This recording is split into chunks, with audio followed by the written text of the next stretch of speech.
Y para arrancar el programa de hoy, yo no sé si os pasa, pero tener una pareja celosa, esto es un tormento, es vivir con la sensación de que no sabes por qué, en cualquier momento, por cualquier cosa, sin motivo aparente, ¡pam!, te la va a montar.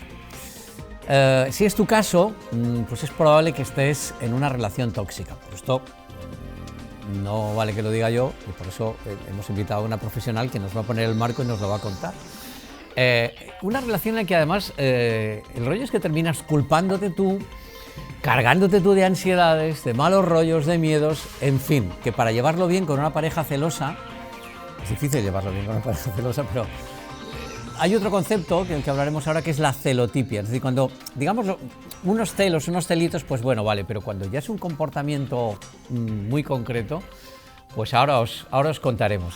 A ver, lo primero en una relación así, vamos a pensar en nosotros y nos vamos a cuidar. Y pensar también si es la relación que yo quiero. O sea, estoy por esta persona, mejor querría dejarla, pero no sé qué. Bueno, en fin, toda esta cuestión, el maravilloso mundo de la pareja, en este caso, el tormento, como digo, lo complicado que puede llegar a ser la vida con una persona que tiene celotipia, que es celosa patológica, celoso patológico. Pues parece que... hablo de la pareja, no hablo de la mujer, no estoy diciendo estereotipo. Es que la mujer es más celosa. Oiga, no. La celotipia es la celotipia y afecta a varones y a mujeres por igual. No es una cuestión de condición sexual, ni muchísimo menos. Sara Navarrete dirige el Centro de Psicología Clínica y de la Salud de Valencia y además ha elaborado un decálogo con, no sé si son 10 puntos o 9, ahora nos contará. Si no es un decálogo y son 9, porque son los 9 que importan. Son recomendaciones fundamentales para salir de estos celos patológicos, así llamados celotipia. Ella, Sara Navarrete, la tenemos aquí para contarnos.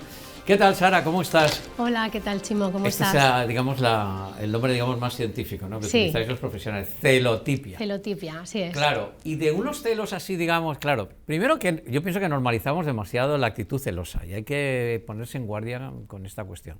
Pero digamos unos celos, no sé cómo decir, razonables, si se puede decir así, cuando, digamos, estamos en la frontera de que una persona es celosa patológica y tiene, digamos, ese marco de patología que sería la celotipia.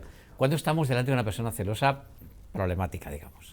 Bueno, las principales características de la persona celosa o problemática sería, lo más importante es darnos cuenta de si yo siento miedo, siento ansiedad, ¿no?, en una relación de pareja.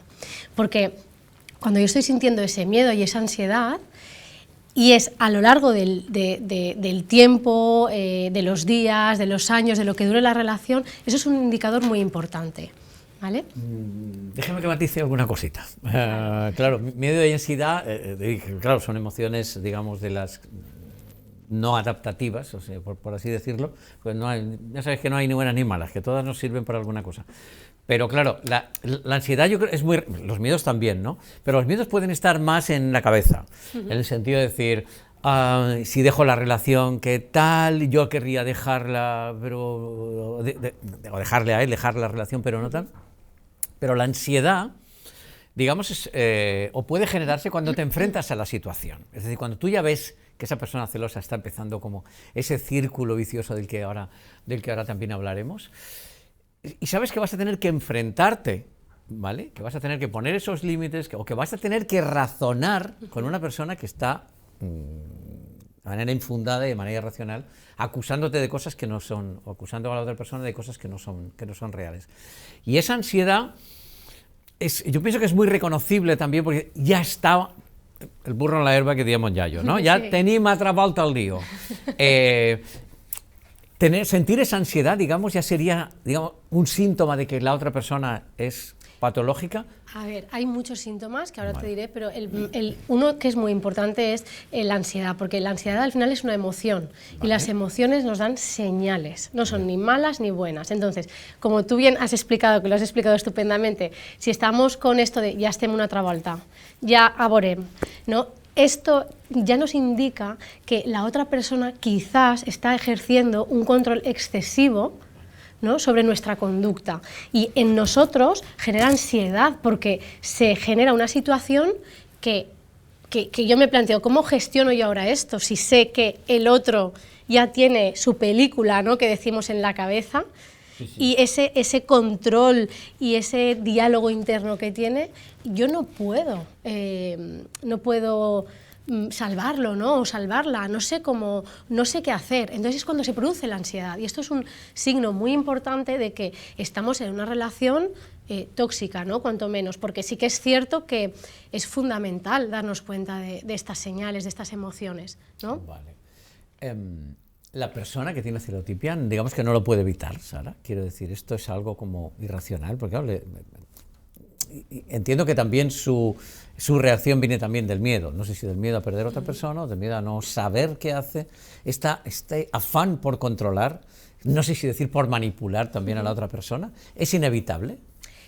¿Surge en estas personas de manera, o sea, fluye y aquello no hay manera de pararlo? Claro. A ver, como profesionales decimos que hay como varias, bueno, pues yo sí que te puedo dar una explicación, ¿no?, analizando la conducta, pero esto dentro del ámbito profesional. Pero lo que sucede cuando no somos profesionales y somos víctimas de ese tipo de relaciones es que pensamos que pobrecito o pobrecita es que no lo puede controlar, ¿no?, y tendemos a salvar, a dar oportunidades.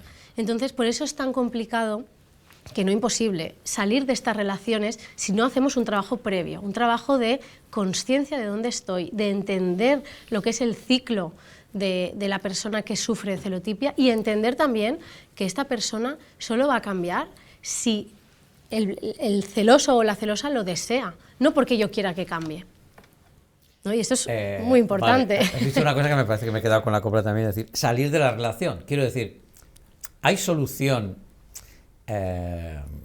digamos terapéutica, con trabajo, para una pareja que uno de los dos está sufriendo por parte del otro estos celos patológicos, o esto es imposible de cambiar? Y vete planteándotelo, porque más tarde o más temprano esa relación va a tener que romperse. Pues mira, esto es opinión personal, ¿no?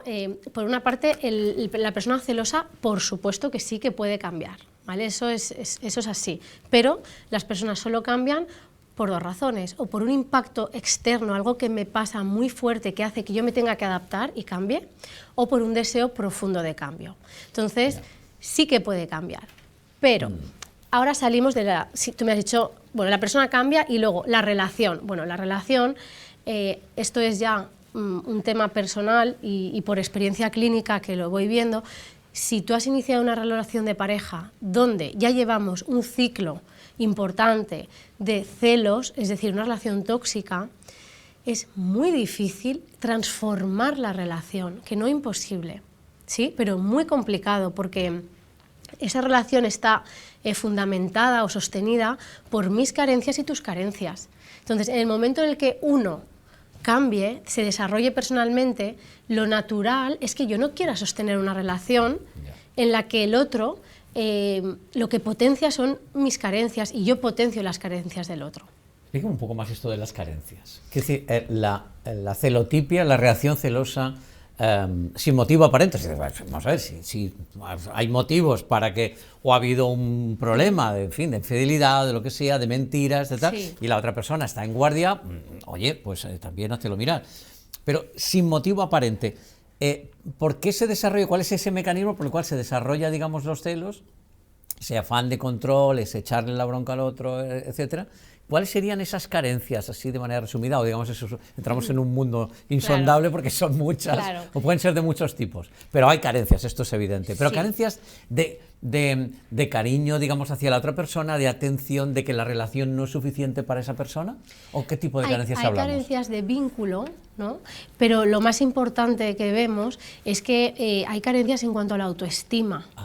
Y la autoestima es una estrella de muchas aristas, ¿no? Yo trabajo con muchas mujeres que me dicen, es que yo tengo bien la autoestima. Digo, ya, tienes bien la autoestima aplicada al trabajo, aplicada a las relaciones, a nivel familiar no te ha pasado nada, pero en el área de la pareja esa autoestima no está bien, ¿no? O al revés, ¿no? Puede ser que no esté bien la autoestima en el área laboral y en el resto no haya problemas.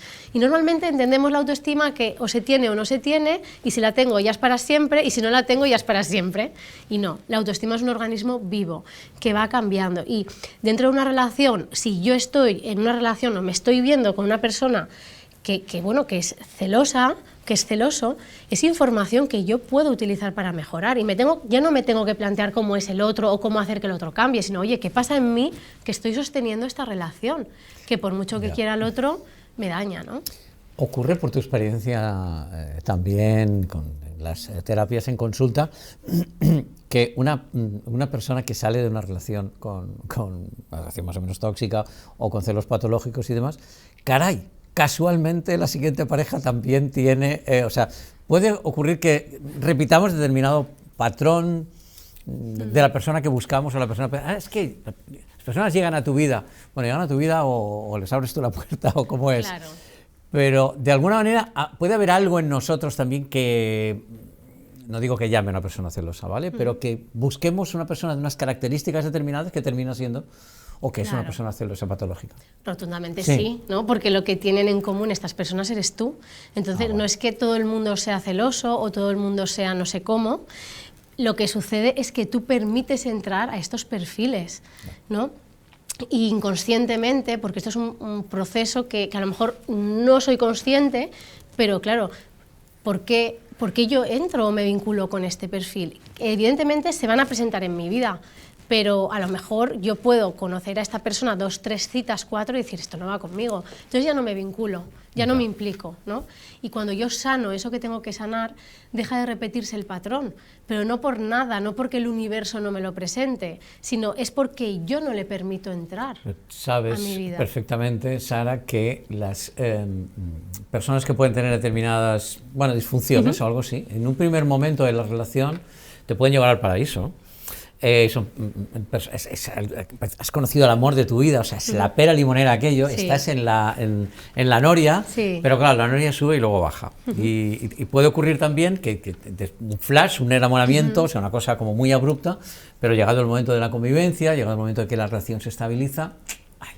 Y luego ese apunte que hacías del tema del cambio, de que la persona celosa haga crack, celosa o con cualquier otra situación, cualquier otra disfunción, o que quieras tú trabajarte mentalmente. Y cuando hablamos de enfermedad mental, no eso, pues oye, pues un constipado mental, para así decirlo, ¿vale?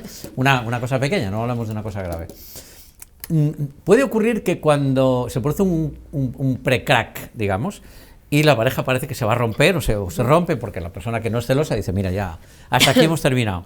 Y ahí en ese momento hay como susto por parte de la otra persona y entonces ahí se produce un cambio que funciona durante un tiempo mientras el impacto, digamos, del susto, digamos, la pareja se termina, etcétera, pero luego, poco a poco, vuelve al comportamiento. ¿Es un modelo? ¿Esto se repite? Sí, y esto me interesa mucho porque esto sucede en la vida en general y el ser humano tendemos a autoengañarnos, es un mecanismo de defensa. Pero el superhumano, que digo yo, que es a donde vamos, ¿no? El ser humano más consciente, más desarrollado, tiene que entender, y nosotros tenemos que empezar a entender que una cosa es lo que me gustaría y otra es la realidad.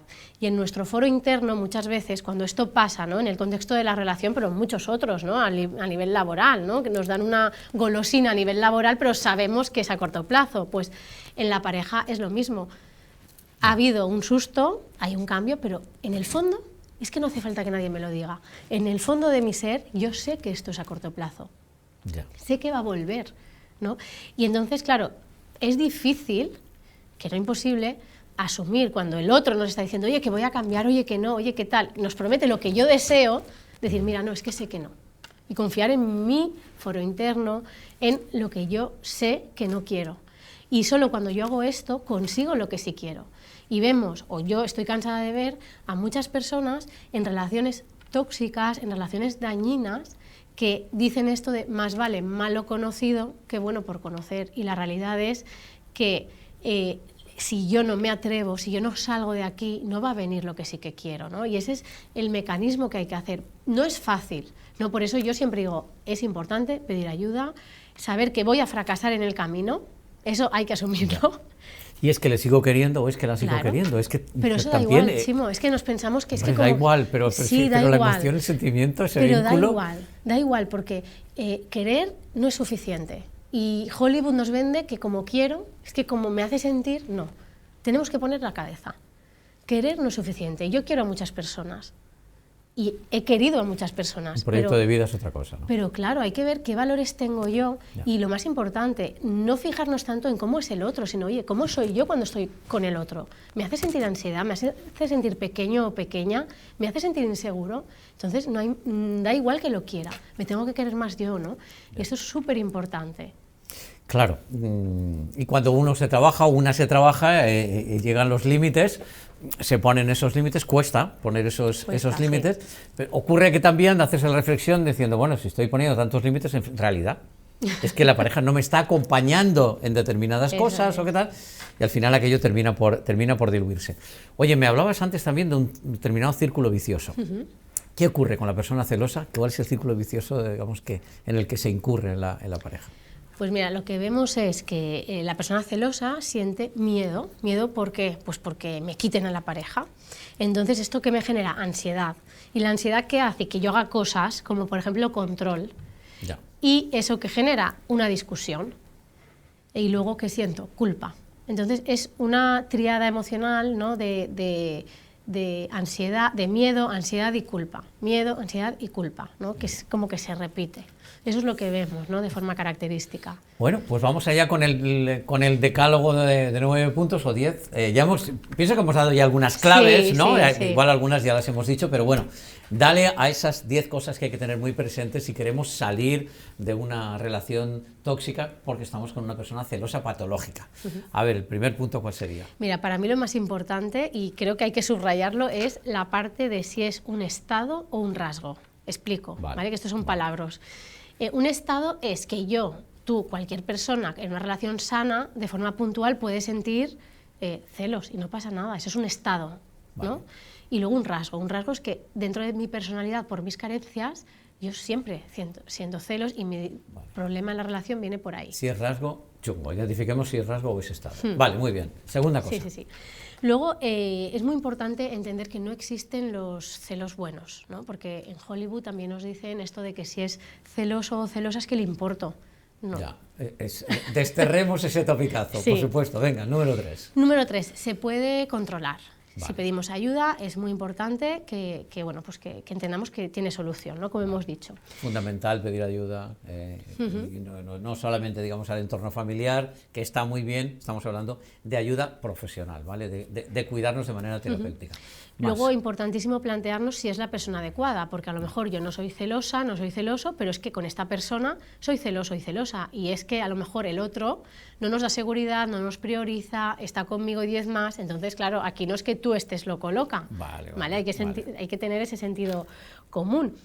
Y luego entender que cada pareja es única, ¿no? Estaríamos en el 6º punto. Cada pareja es única, quiere decir que los celos no se pueden determinar yo no puedo definir lo que hace o no una persona celosa. Eso cada uno tiene ya que ver si estoy sintiendo un control excesivo o no. ¿Vale? Que eso es muy importante. Bueno, pues vamos con el 7 ya. Dale. Que esto yo lo repito, y es que se puede salir de esa relación. ¿Dentro de la relación o dejar la relación? Esto ya luego, también con la ayuda con él o la terapeuta, también tú ya decides también, y como un poco lo que mande también tu, en fin, el sentido común, tu experiencia, eso que dice en el corazón, que en realidad, bueno, el corazón, todo está en el cerebro, ¿vale? Sí. Vamos con el 8 entonces. El 8 es lo que hemos dicho anteriormente, que no podemos salvar a la persona. Solo cambiará si hay un deseo profundo de cambio. Yo no puedo hacer que cambie. Y a veces tengo que salir de la relación si no cambia. Pedir ayuda terapéutica lo hemos incluido, ¿no? Y este es el último, que es el punto 9 y 10, los dos juntos. Pedir ayuda, porque no es tan fácil como parece, pero sí que se consigue. De hecho, nosotros lo vemos constantemente. Vale. Y normalicemos el hecho de pedir ayuda terapéutica. No, es que yo no he ido al psicólogo en mi vida. Y la gente lo dice como diciendo, bueno, pues vas al dentista, Moreno, date una vuelta, porque igual, ¿no? Morena. Pues se llama Sara Navarrete y nos ha acompañado hablando de las relaciones tóxicas y de las celotipias, esas personas que son celosas patológicas, no el celico así, ¿qué tal? No, o celo heavies. Gracias, Sara, por acompañarnos, un placer. Muchas gracias.